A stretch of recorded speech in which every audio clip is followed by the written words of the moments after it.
That's it. Season over. Nothing to play for. Robbo out.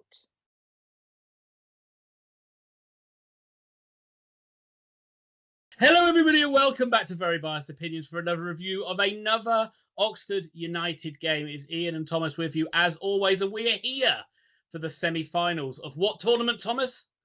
The Papa John's World Championships. That's right. Sounds great in your American accent. Yes, Oxford are one game away from Wembley, taking on Tranmere Rovers, and I'm sure we'll talk about team selection and team news and all that stuff as we talk about the game. But no, we're not going to talk about that. Okay, It's probably best. Yeah. So, Thomas, over to you, sir. Well, that was a shit result. I suppose we'll go through this systematically. Were there changes to the squad? And after you tell me about changes to the squad, how did the first half go? I will do. Let's just say straight away, as we always do on these videos, the game finished. Oxford United 0, Tranmere Rovers 2. So, poor performance by Oxford United. And as you could expect, there were 7 changes from the side that played against Wigan only 48 hours ago. And obviously, there were some that were expected, like Eastwood started in goal. Grayson started at centre-back. That's the first start for him. Hansen started at right-back. You had Henry and Sykes in the midfield. So good that Henry's back from injury. Rob Hall, obviously expected to start on the wing. Shodipo, again, expected to start. And we thought whether Taylor would start in this game, and he did. He started up front instead of Winnall. Probably not surprising, because Winnall is still probably not fit enough to play 2 games in that short a space of time. But Tranmere did pretty much exactly the same. They rested some key players as well and played a changed side. They are a side that were doing really well in League Two under Keith Hill, who's a great manager. But no James Vaughan, who's like their guy who's banging in goals from him. He's got 19 this season. Yeah. Jay Spearing, Peter Clark, all out of the side. So that's like their main spine missing from this side. But they've still got players like Kane Woodley, Kieran Morris, Callum McDonald. And we thought it would be, well, we thought it would be a good game of football, but we thought it would be one that Oxford would come out on the right side of it. But it wasn't to be, Thomas. It was not to be. No, it's a resounding defeat. Resounding. And it really started from the first minutes of the game. Oxford were really sloppy almost from minute 1 in this match. Tranmere just got in their faces, almost like created good chances straight away without really testing Eastwood out, but they certainly were pressurising Oxford a lot from the start, and Oxford were sloppy, overhitting passes, underhitting passes, hitting passes straight out of play, and this happened a lot within the first 10 minutes of the match.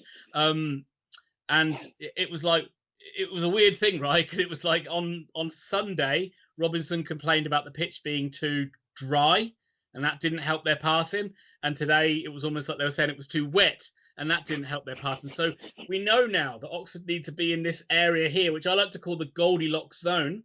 The Goldilocks zone, yeah. Their passing can only work. But they eventually did start to get into the game, and mainly they got into the game through Taylor and Shodipo. They looked like the only players that seemed like they wanted to try out there, and that's terrible because I know that's not the case, but that's just how it looked. Taylor got in behind, got to the byline, created a chance. Shodipo was just couldn't get on the end of it, and Ruffles scuffed a shot. But it was it wasn't a great spectacle from an Oxford point of view, and you were just waiting for them to like kick into gear, which. Unfortunately, didn't really happen in this first half, and Tranmere continued to impress and look good, and they scored the first goal, and it was a great goal. It was terrible from an Oxford point of view. Long ball forward by the keeper. Grayson's got caught underneath it, and he's lost the ball. And I got to tell you, we'll talk about him at the end. He wasn't very good. He was really poor in his first start at centre back. He looked a bit lost, I must admit. Ruffles was then absolutely outmuscled by Kane Woodley. Sorry, I will get this right for the Tranmere players. Woolery, sorry. Outmuscled Ruffles, got to the edge of the box and absolutely smashed it past Eastwood. Honestly, a fantastic finish. No more than what Tranmere deserved. And all you could do was just go in at half-time. Quite lucky we're only 1-0 down, hoping you get a good reaction and end up winning the game. So 1-0 down. Not a great half of football. forward play. Did they improve in the second half, Ian? Yes, they did. They did improve in the second half. And changes were made straight away. Grayson came off and Atkinson came on, and Goran came off and Brannigan came on. And Oxford did look a lot better. And straight away, right at the start of the second half, they had an absolute golden chance to equalise. Atkinson, like he does all season, marauded forward, got into the box, was hacked down. I don't think there's any question marks about it being a penalty, but it was a penalty. You put the ball in the hands of Matty Taylor. You think, well, this is going to be 1-1. Up steps Matty Taylor. Chris waddles it over the bar.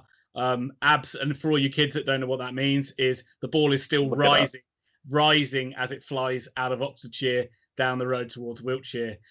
He's had a horror show today. No lack of effort from Matty Taylor today, but he's had a horror show in front of goal today. And then it was a little bit of Oxford just knocking on the door and continuing to try and get this equaliser, which kept evading them. And again, it was Taylor who got in behind Tranmere mainly because they made a mistake and he ran in behind. And he hit a shot which came off the post, went for a corner. From that corner, he had a free header where he grazed the bar. So it really just wasn't going to go his way. And what we saw from Oxford in the first part of the season was they were always going to be punished as soon as Tranmere got their next chance in the game. And it's exactly what happened. A free kick into the box. Oxford couldn't clear it. It fell to Morris on and around the penalty spot. And again, what a fantastic finish. He's just volleyed it in. Really sweet finish, low. Again, Eastwood has absolutely no chance with it. And from then on in, Oxford huffed and puffed, but they never really looked like getting back into it. In Tranmere, good result for them. They're flying in League One. Deserved victory by the sound of it. Deserved, absolutely deserved. I don't think anybody watching that game, if you knew nothing about the teams, you would not have thought Tranmere played in a league below. They were equal with Oxford United, much better in the first half, protected their lead well in the second half, and to any Tranmere fans watching this, and there was some on the live stream at the weekend, and I hope you do watch this video. Well done, you guys. I hope you go to Wembley and win the trophy. Take it back up Birkenhead. And maybe, get promoted and come play Oxford again next year. Are they the second best side in Liverpool now? Without a shadow of a doubt. It's Everton, Tranmere, Liverpool. Southport, Liverpool. Sorry. So Liverpool are fourth now. Yeah, fair. Grayson, first appearance for the club. Not one to be remembered by the sound of it. No, really poor. He looked off the pace. He looked like it looked like maybe he'd like filled in his resume and he'd put centre back down, almost like to try and get a job. And then they've asked him to play centre back, and he's just like, I'm not really too sure how to do this.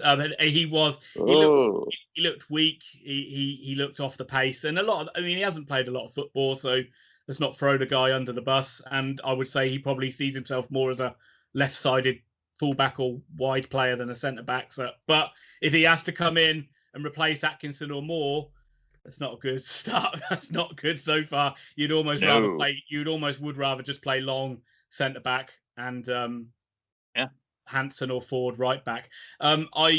Good news for Long is he might be back for the Portsmouth games. His hamstring injury, is not too bad. But also as well in defence. I mean, I think I don't think we can carry on with the experiment of deluding ourselves that Jamie Hansen can be a right back. He's a midfielder, and that's it. Yeah. Anthony Ford is a long way behind Long in terms of the right back, but he's at least a right back.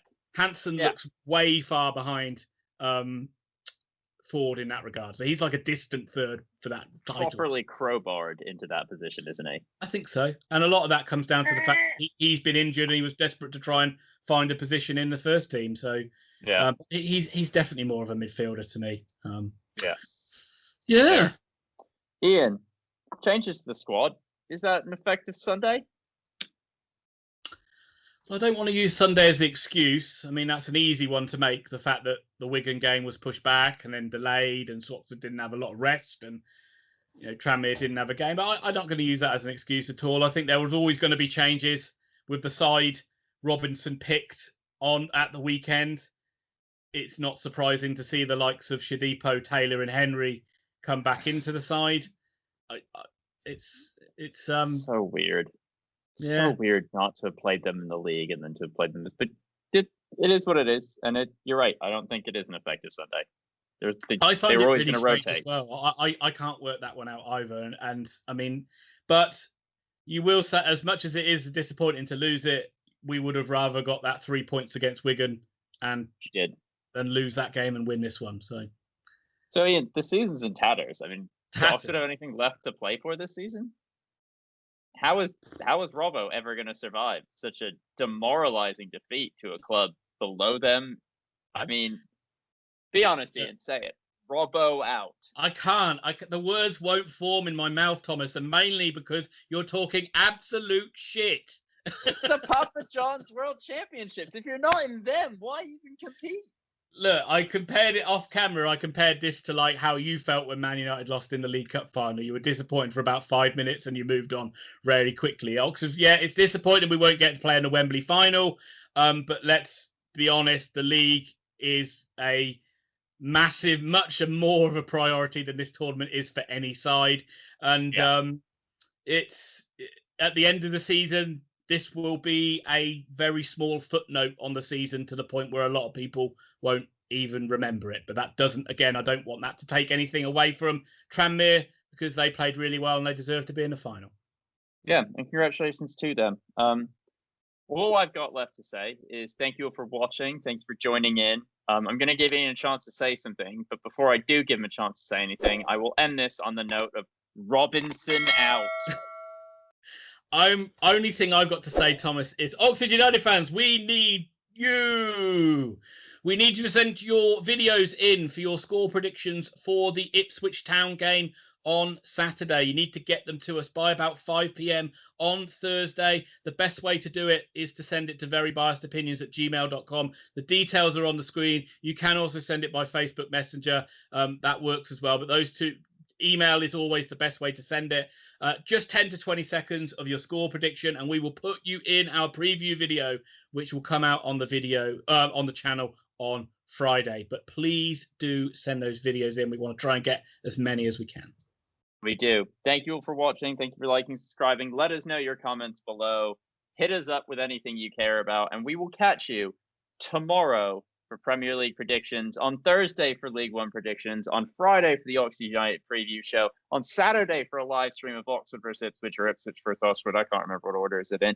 Saturday evening with our review of the match, and Sunday with the Champions League. Losers! They're all losers, god damn it! What a mouthful.